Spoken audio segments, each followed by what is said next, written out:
Ассалаумағалейкум, құрметті қазақ елі. Мен ақын Тайлақ Шерхан Тілепбалдыұлы.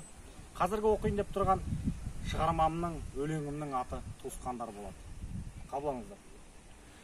Жау шапқанда есігінен қуысқан, тойларыңа белім бекем буысқан, қаза болсаң ақ кебіндеп арулап, жоқтау айтып жерлейтінде туысқан. Туыстардың тең болады уысы, тар болғанмен ем болады уысы. Жұрт алдында абыройды көтерер, ол адамның мәрт ағайын туысы. Туыстармен бірге кәсіп ашпаңыз, қоспа малға қосу бекер шашпаңыз, қарыз алып қайтарарда қақсатып, ат құйрығын кестім деп қашпаңыз.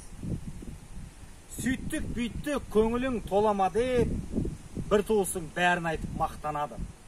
Бір туысың көрінбе жолама деп, дәметпе деп келуіңнен сақтанады. Еркек болып сөйлесуді ұқпайды.